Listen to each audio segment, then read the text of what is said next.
Hello student, standard fifth subject EVS chapter number 4 my district. हमने workbook में page number 40 तक देखा था, तो आज हम 41 से आगे देखेंगे।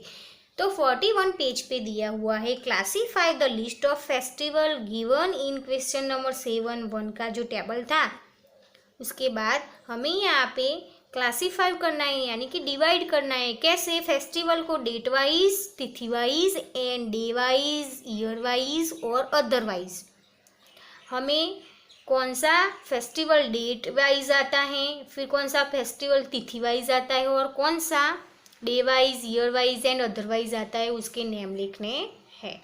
तो स्टूडेंट, उत्तरायण होता है वो 1/4 डेट को आता है। हर साल वो 1/4 ही डेट होती है, यानी कि ये डेट वाइज मंथ है। फिर रिपब्लिक डे 26 जनवरी, फिर शहीद दिन, Christians new year and independence day जो भी आने वाला है अगस्त में। तो ये सभी क्या है? डेट वाइज है। चलिए तिथि वाइज कौन से फेस्टिवल है? न्यू ईयर, भाई बीज, देव दिवाली, होली धुलेटी, गुड़ी पड़वा एंड रक्षाबंधन। ये तिथि वाइज है। फिर यहाँ पे day wise, year wise and otherwise कौन से फेस्टिवल है? गुड फ्राइडे, ईद उल फितर, चेटी चांद, ईद ए मिलाद, मोहर्रम, वो सब क्या है? डे या ईयर वाइज है। तो आपको भी ये लिख लेना है। Number 8, answer the following questions. Number 1 पे है which festival are celebrated as the national festival. हम कौन से फेस्टिवल को सेलिब्रेट करते हैं? नेशनल फेस्टिवल को कौन कौन से हैं? तो number 1 independence day celebrated on 15 August. Number 2, Republic Day celebrated on 26 January. And number 3, Gandhi Jayanti celebrated on 2nd October. ये तीन क्या है? हमारे national festival. Number 2, Why are the national festival celebrated? हम क्यों उससे सेलिब्रेट करते हैं?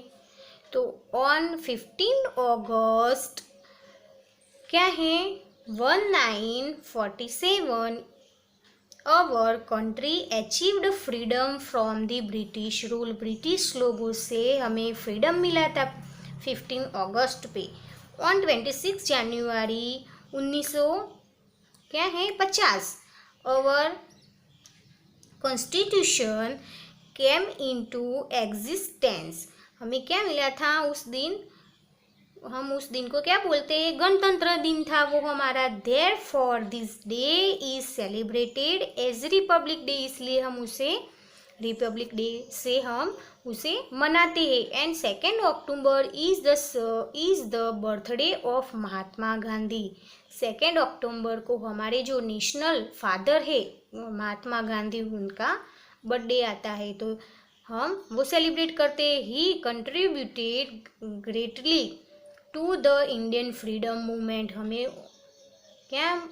ब्रिटिश लोगों से उन्होंने हमें आज़ादी, फ्रीडम दिलवाई थी, इसलिए हम ये तीन त्योहार को मनाते हैं। Number 3, which festival are celebrated collectively by the people. कौन से फेस्टिवल में लोग इकट्ठा होकर मनाते हैं? तो festivals like Diwali, new year, Uttarayan, Holi Dhuleti, Janmashtami and Dussehra etcetera.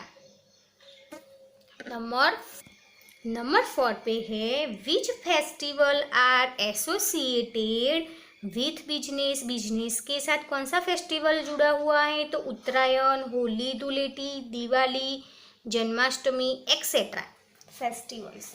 क्योंकि उत्तरायण पे काइट बना के लोग बेचते हैं, होली धुलेटी में कलर्स बनाते हैं, दिवाली में पटाखे बनाते हैं, तो हम उसे बिजनेस के साथ जुड़ा हुआ है ऐसा कहते हैं। Number 5, how does each festival differ from the other.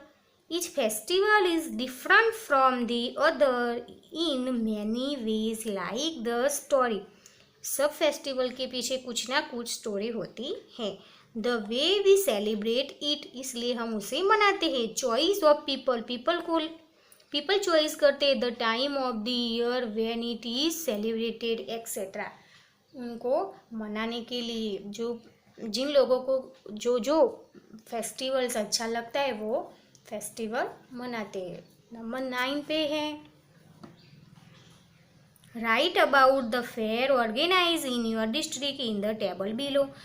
आपके डिस्ट्रिक्ट में, जिले में कौन से फेयर होते हैं उनके बारे में यहाँ पे लिखना है। तो प्लेस ऑफ फेयर, कौन सा प्लेस का नाम है यहाँ पे? रूपाल। तो रूपाल में कब फेयर होता है? शीतला सप्तमी को होता है तो यहाँ पे yes. In which English month is the fair organise, कौन से मंथ में होता है? तो अगस्त मंथ में होता है। अंबाजी तो भादरवी पूर्णिमा, तो वहाँ पे होता है फेयर, तो यस, और वो सितंबर में आता है। नंबर 3 पे है वडगाम में जन्माष्टमी का मेला होता है, वहाँ पे फेयर यानी कि मेला भलाता है, मेला इकट्ठा होता है और वो अगस्त में आता है। फिर बालाराम में last month of Shravan month का जो लास्ट मंडे होता है उस मंडे पे फेयर होता है, मेला होता है, तो यहाँ पे यस, और वो है अगस्त मंथ पे। Number 10, a list is given below, tick mark the appropriated occasion according to the list given. यानी कि यहाँ पे जो नेम दिए हैं लिस्ट वाले, वो नेम फेयर में और वेडिंग सेरेमनी में, दो जगहों में से कौन सी जगह पे हमें देखने मिलते हैं वहाँ पे हमें राइट करना है। तो यहाँ पे वेडिंग कार्ड हमें कहाँ पे देखने मिलता है? तो मैरिज वेडिंग सेरेमनी में देखने मिलता है, तो यहाँ पे राइट आएगा। फेटल राइड तो फेयर में होता है। फ्लावर पिन वेडिंग सेरेमनी में होता है। ढोलक वेडिंग सेरेमनी में होता है। स्वीट दोनों जगह पे होता है, फेयर में भी स्वीट की दुकानें होती है और वेडिंग सेरेमनी में जो खाना होता है उसमें भी स्वीट होता है। मैरीगोल्ड गो राउंड यानी कि चकडोर, वो फेयर में होता है। हॉर्स वो कहाँ पे होता है? वेडिंग सेरेमनी में, क्योंकि वो राजा वरघोड़ा लेके आता है, तो वो कहाँ पे देखने मिलता है? हमें वेडिंग सेरेमनी में देखने मिलता है। फिर टॉय शॉप फेयर में होती है। मैजिक शो टॉय में होता है। ये सब हमें फेयर में मिलते हैं देखने के लिए, और बाकी के जो है वो वेडिंग सेरेमनी में देखने मिलते हैं। फिर नेक्स्ट पेज पे हैं कि there is a nomadic tribes in your district, obtain information about their life in fill the table. आपके आसपास जो देखने मिलते हैं जो जाति के लोग, वो क्या पहनते हैं, उनका कौन सा व्यवसाय होता है, वो कौन सा फूड खाते हैं और उनके टूल्स कौन से होते हैं, उनके बारे में यहाँ पे लिखा हुआ है। तो स्टूडेंट्स आपको ये देख के लिख लेना है।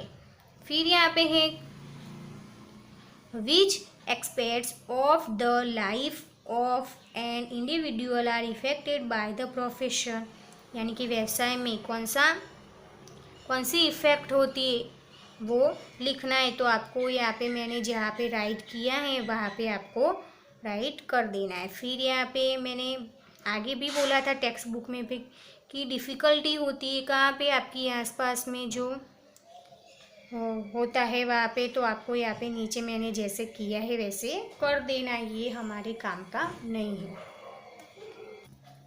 लास्ट पेज पे है 44 पेज पे, आंसर द फॉलोइंग क्वेश्चन। उसमें 1 नंबर में what diversity is seen in the fair organised in your district.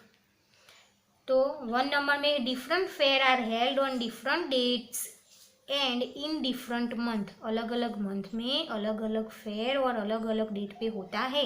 Each fair is connected to a different festival, मेले अलग अलग फेस्टिवल से जुड़े हुए होते हैं। Each fair has its own tradition and importance, वो क्या बताते हैं हमें? उसका महत्व, फेस्टिवल का और ट्रेडिशन यानी कि परंपरा बताते हैं।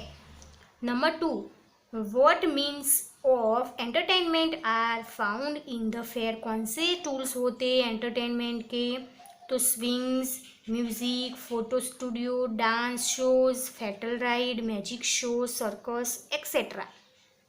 Number 3, what is the need of a residence in our life? तो each and every human as well as animals need residence. Residence protects us from cold, heat and rain.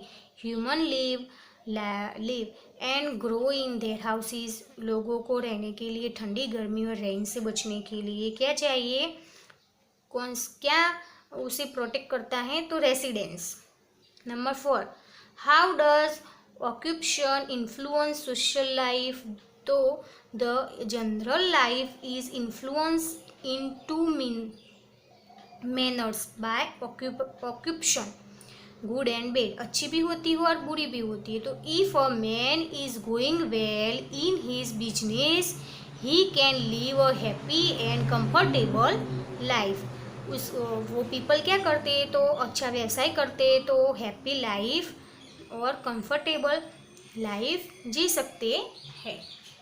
Number 5, what rituals are followed in a marriage ceremony of your society, कैसे होता है वो सब, देखो number 1 पे, in many communities mass marriage ceremonies is carried out in Muslim and Maulvi finalize the marriage, Muslim लोग कैसे करते हैं, वो मौलवी के पास जाते। Number 3, in some communities there is खड़क प्रथा, the bride first marriage a sword and then the groom, at time court marriage is also done. Number 4, the groom goes to the bride's house from his place. There, in the presence of relatives of both the bride and the groom side, a pandit get them married.